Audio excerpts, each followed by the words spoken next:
Oh, good afternoon, or evening or morning, whatever time it is for you when you're watching this lecture. Chapter 2 is what this lecture is on.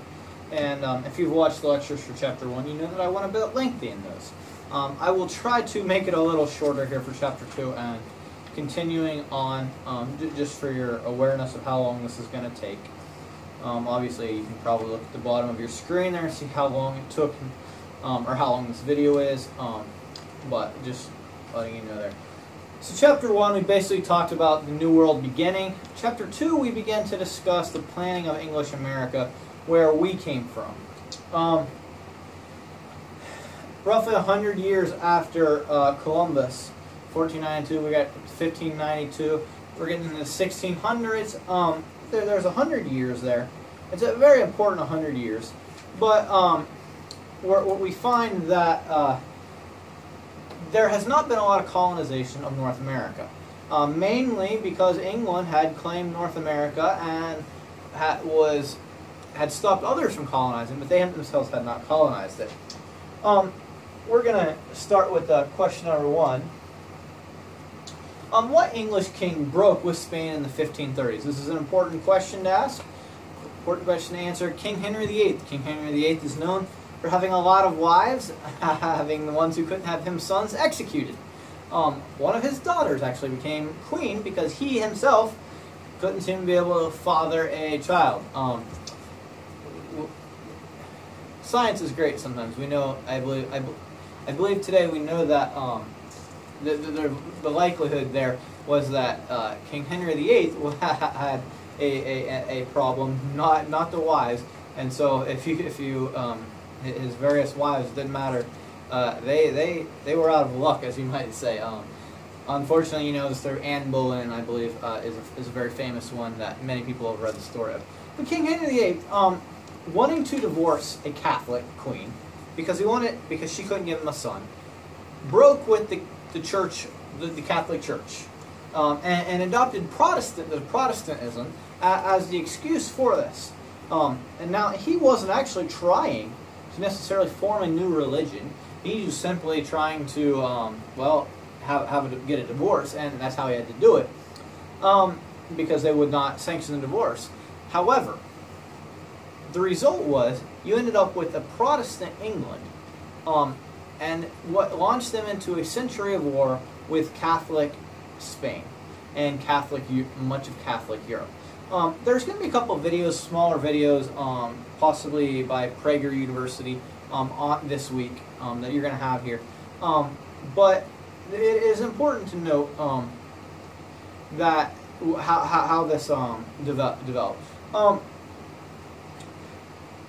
Ireland had been under the English rule, but when England broke away from the Roman Catholic Church, they tried to break away from England, Ireland that is, and Queen Elizabeth sent her troops in, and they responded, and they crushed the Irish rebellion.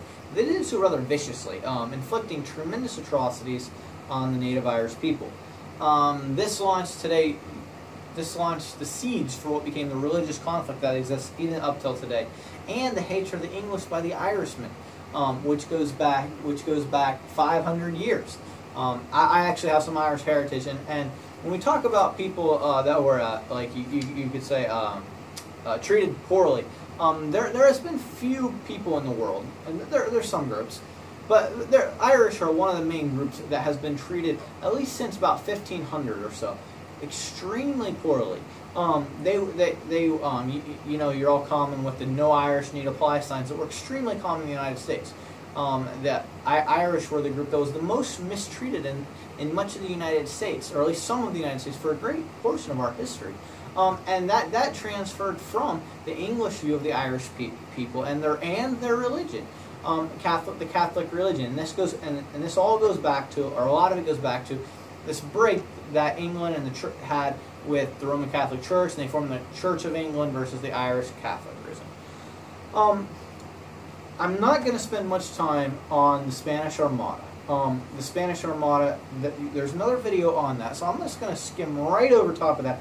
Just mention that Francis Drake was an individual who was known as a sea pirate, who was extremely successful at basically being a pirate and capturing Spanish ships and bringing back tons of money to people in Europe, including Queen Elizabeth herself. That's something rather important to know. The Roanoke colony, Sir Walter Raleigh, founded an expedition that planted a colony, or he tried several times to do stuff, and he planted a colony in Roanoke Island in North Carolina. North Carolina's Roanoke Island. It's off the coast of Virginia. And it was named after Queen Elizabeth. Virginia, by the way, is named Virginia after the Virgin Queen, Queen Elizabeth. She was known as the Virgin Queen. The Roanoke colony, basically in between English being there and ships coming and going, the Spanish Armada, and all of this conflict, there was a period of time where there was no communication. And when they came back, the Roanoke colony had basically vanished. Not basically, they had literally vanished mysteriously. They're swallowed up into the wilderness. To this day, there's varying explanations. We really don't know still today why they vanished. Again, not talking about the Spanish Armada here. We're going to jump over here quick. Number 3, the question is, what is the